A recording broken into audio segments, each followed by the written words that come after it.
he taonga te matauranga. That means knowledge is a treasure.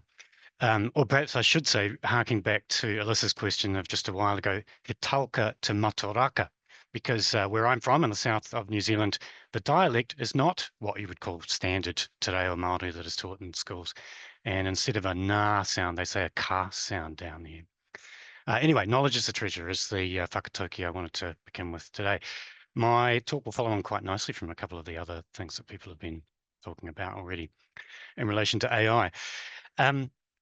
If any of you have published something online, at least something that isn't behind a paywall, it's very likely that your work has fed the machines.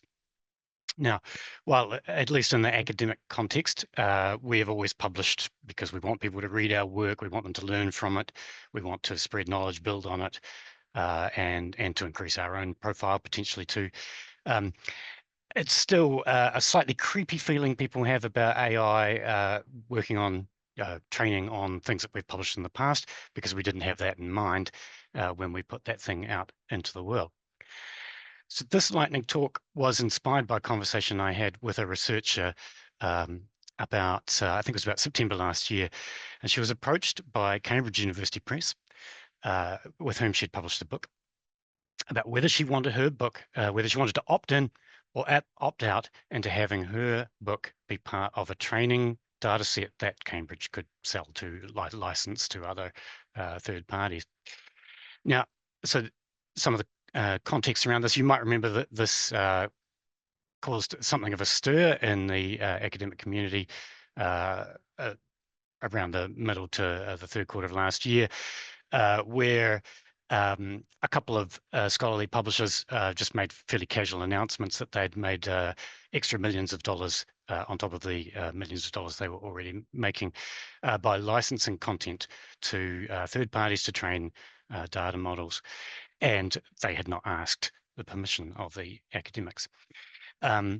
So, you know, there was, well, my initial reaction, frankly, was, why are you surprised about this? You signed away all of your rights pretty much to the publishers. But nevertheless, lots of authors did have concerns about the lack of consent, about the lack of transparency involved, about whether they might get proper attribution, whether their work might be used out of context, the sort of ethical and cultural risks around reuse of their work that they wouldn't be in control of anymore, and even compensation, whether royalties could be due to them. So the academic that I was talking to, she was umming and ahhing about whether she should opt in. And essentially, she had some qualms about giving up control of her own content that she'd authored. But on the other hand, she felt, and Fiona and Brad were talking about all the new AI tools that content providers are selling to us.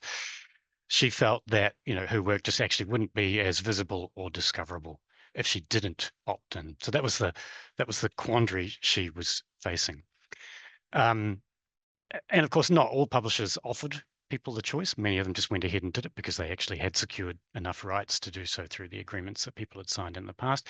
But Cambridge, like some others, did contact authors and give them the option.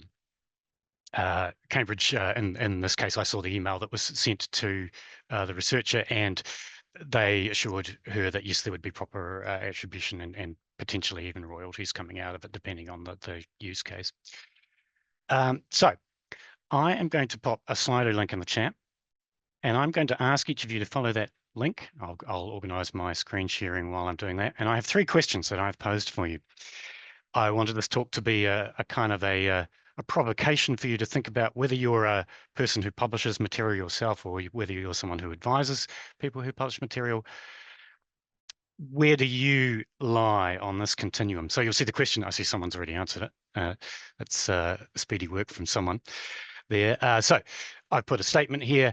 If you strongly disagree, you'll go for 1 star on the left. And if you strongly agree, you'll put the 5 stars on the right. So I'm comfortable with my published work being used to train AI, provided I receive proper attribution. I'll pause there for a moment while people put in their answers.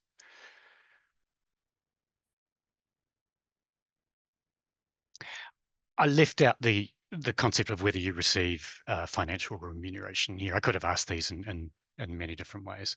And you'll see as we go to the next one, I'm kind of asking the same question with slightly different lenses over the 3 questions. That's interesting. We've got quite a spread there, actually, haven't we? Thank you for your answers. 2.9 is where we're coming out. So we're pretty much bang in the middle. Well, now we're exactly in the middle. Well done to whoever added the one that made it exactly on the 3. Okay, I'll move on to the next question. I should have the right to opt out of my work being used for training, even if it limits the discoverability of my research. This goes to the heart of the quandary that this particular person was debating. And she was given the right, but lots of the publishers and aggregators who have the rights in this content didn't ask and went ahead anyway and licensed material to other people.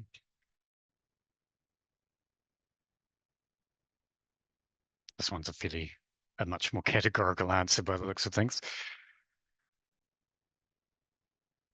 Okay, that one was, perhaps I phrased that too strongly one way or the other. Okay, and I'll move on to the last of my 3 questions. Thank you for your responses again. Potential benefits from AI trained on scholarly works outweigh my concerns about personal control. So where do you fall on that one?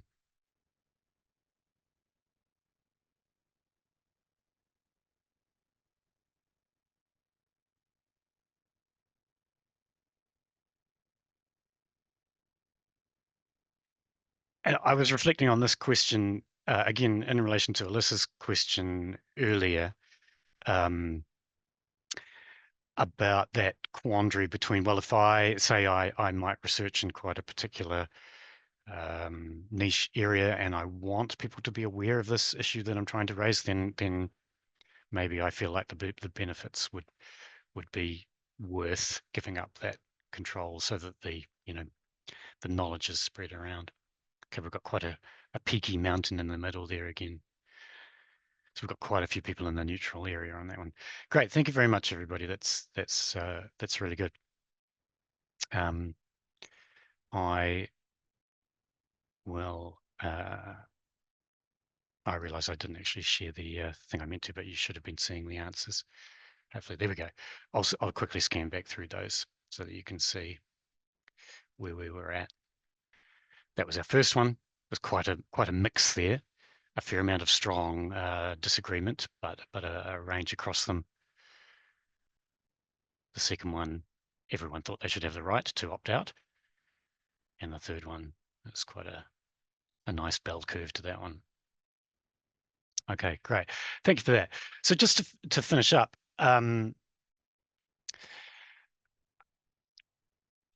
what are the ways in which we can opt in or opt out? I think that's quite a complex area that we don't have time to get into today, but I think one thing to bear in mind is the only way to really opt out with absolute certainty is just don't publish anything. That's not a particularly realistic option for at least researchers, obviously. You could publish behind a paywall. That actually might, choosing not to go open access might be a way to offer some sort of protection. Some publishers will offer the opt-out option. But all that said, even if you are behind a paywall or you choose the opt-out option, it's quite possible that many AI companies will be still relying on fair use to copy the material that they copy for training, in which case they don't need permission to do so. If you want to opt in and you think that third question about the potential benefits is more where you're at, you can obviously publish online, but that's not behind a paywall. If you publish with a CC BY license, for example, it's more likely that that would be siphoned up by various AI companies without asking you.